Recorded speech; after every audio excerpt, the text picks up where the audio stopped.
So imagine being a young metal band from Russia, a country that for what I know never had a huge metal band to represent them in the world. And with hard work and dedication you were able to reach the top.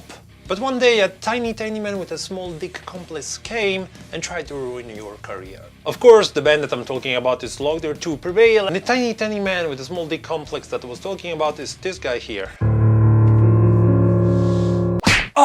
Some days ago I was thinking about the current situation, and I was thinking how metal band from Russia can be affected by it. And I will take Slaughter to Prevail as example because they are the most famous band from Russia. If we go back in time, we will see that the situation wasn't easier even before for metal bands from Russia. For example, in 2017 they had to support the Black Dahlia Murder and the Dying Fetus in their US tour, and guess what?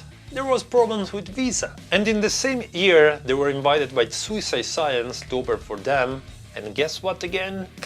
Visa problems. And this time because at the time US blocked the American visas for Russian citizens. So if before was hard, imagine it right now. Now, imagine the situation nowadays. You can fly to or from Russia, PayPal is blocked so you can send or get money from outside, MasterCard, Visa, etc. Same if you try to pay or get money from outside. And that means also if you're a YouTuber also, like Alex the singer is, you can probably get the money that you made from YouTube to your personal account. Because I guess that those money are considered money from outside.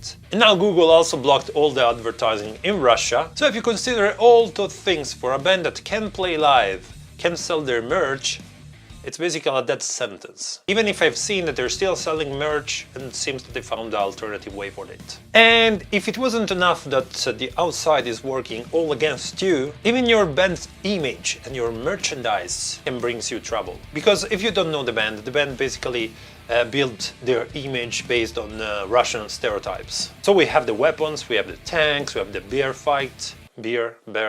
I will never learn how to pronounce it correctly. That's a real beer. We have vodka, we have Adidas clothes, and this typical Russian tough guy's image. But that's it, it's just an image for a band. I know that out there's probably people that take it serious, they're Russian, of course they do like this, It's like when you see metalheads commenting on black metal bands' social medias. They should be happy for the war, because black metal is war.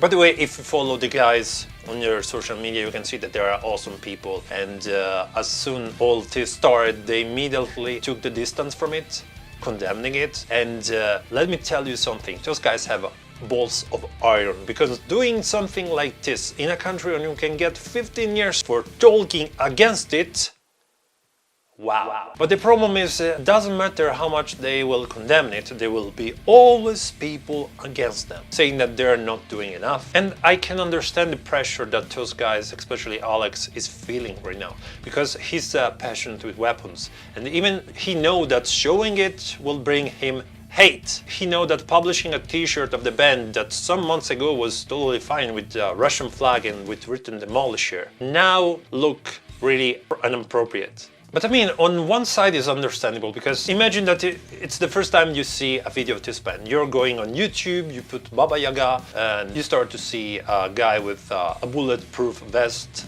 with written Russian hate, with weapons, with a tank behind him, So the first thing you will think is like, wow, those guys are really pro what's going on.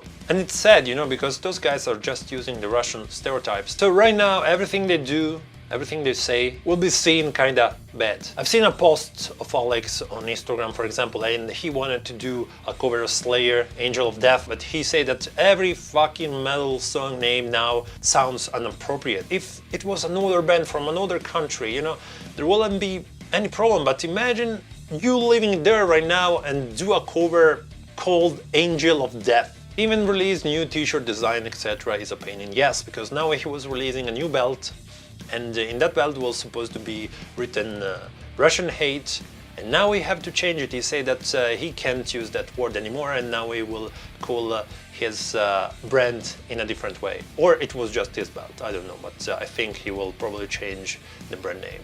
That's why I think, for example, even for the Demolisher t-shirt, I went on their website, and if you check the sides, there is just the M sides. So I think that they kind of want to get rid of those t-shirts, you know, and they probably will not print it anymore for now. I've seen also that he wants to move to US, and I bet that the entire band want to do the same. And I totally get why they want to move, you know. Imagine even if everything ends tomorrow, the situation will not go back on normality from today to tomorrow. We'll need years and years. And for a band, you know, that want to travel, to have fun, to meet the fans, is a little bit hard if they stayed in their country. So I totally get why they want to move. Also, they are going to release a new single, I don't know when, but Alex posted already the lyrics in the description of his video. And let me tell you that this song, these lyrics were totally about the situation that was going on right now and totally against it. So I think they will release that when they leave the country, because if they release it right now, they risk really a lot. So this is all, guys. I just have this in my mind. I want to speak about it. Let me know your thoughts, what you think about it, and I will see you all in the next one. Cheers! I'm making an official statement on behalf of the whole band as a leader. I'm Alex Cerebral, play for Slow to Prevail, a vocalist. We play deathcore, death metal, and showing the guns and weapons and tanks in our video clips and so on. Despite this fact, we against the war. We against any war. It is so hurt us to see what is happening right now in Ukraine. And we've been in Ukraine many times with the shows, and our last tour finished in Ukraine. Please do not make the whole Russian people an accomplice.